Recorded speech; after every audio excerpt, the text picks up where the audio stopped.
First time I saw angels, I can't remember actually when that first time was, because as far as I know, from the moment I opened my eyes, I cannot remember any time in my life not seeing angels.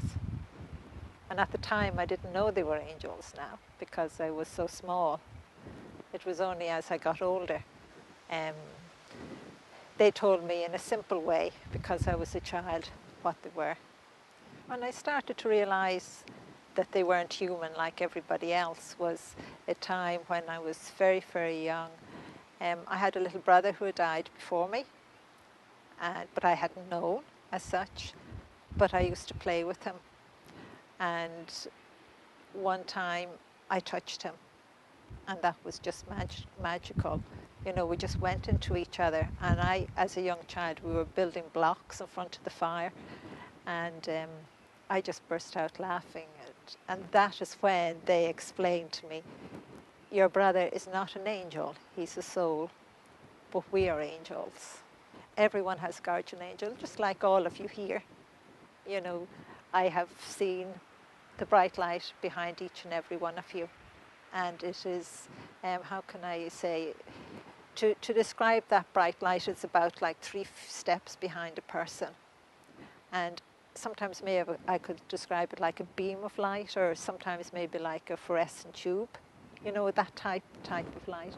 And sometimes it can be, you know, different widths, but it makes no difference.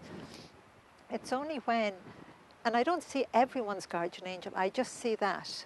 But if for some reason that light opens up and I'm allowed to see that guardian angel, to me, I feel very privileged. And guardian angels are just beautiful. They're indescribable, but I always have to smile.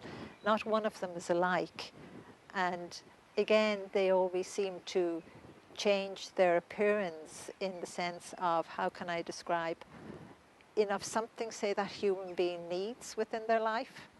And guardian angels, not even only guardian, but any angel, they're neither male nor female, because I have to smile at that, because they can change, you know. But again, they're beautiful. I would often just call them creatures, because your guardian angel is a gift from God, and every single human being has a guardian angel, regardless of the religion, their nationality, the colour of their skin, you know, or even whether they have no faith or don't believe in anything. I'm afraid everyone has a guardian angel. And no one, I haven't seen one human being in my whole life that hasn't got one, so you can't escape. Like your angel just won't stop now, and I'm just giving out stink. It's not your guardian angel, it's just 2 other angels that are mimicking you all of the time. And telling them, it's good. They're trying to keep me smiling. Your guardian angel loves you. You're precious to them. You're their number one. You know, they have to do everything they can for you. Except we all humans have a problem 99.9% of the time. We don't want to even believe that we have a guardian angel, or we want to only believe that we do everything ourselves. When I was a child, the angels used to tell me I would write a book about them. And one particular time when I was married, had my own children, and I was wheeling my young daughter home, the angel Michael came up behind me, you know, as usual. And he said to me, you know, it's getting close now to the time for you to write. And I just laughed at him, just literally laughed at him, because I said, listen here, I can't even read or write properly. It's very difficult for me. How on earth do you expect me to write a book? And he says, well, you will. And it'll only be the beginning, you know. And after that, just things started to unfold.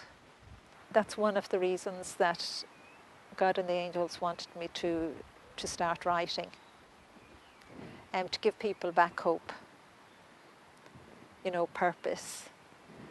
And just miracles have just unfolded, and eventually the book did get written. But God chose the time, not me. So people would often say, but why now? But it is now that people need the hope in their lives, because the world has changed so much and because so much has happened. You know, a lot of the world, not the whole world, became very materialistic, you know, and a lot of people forgot the most important thing of life, you know, and that is that you have a soul. And the most important thing for each and every one of us to do is to live life and to help each other. You know, and family is very precious. The human part of me is very surprised at the success of the book. God and the Angels told me it would be a worldwide bestseller all over the world. And the book is very successful. But the most important thing to me is because the book is helping so many people. It's unbelievable. I'd be shocked myself, like all the letters I get, there's sacks of them. They would say it's given them back faith as well. You know, they have started to say a prayer, they've started to ask for help, they have started to try to be better human beings. To me, the most important thing was that even if it helped one person in the world to change their life or to give them back that hope, to me that was absolutely marvelous. It's priceless. But I am shocked because it seems to be doing it for, I couldn't give you a number at all. My whole life has been a secret till now, and now the whole world knows. But there are still loads of secrets. And maybe they'll let me someday tell them all, but maybe they won't.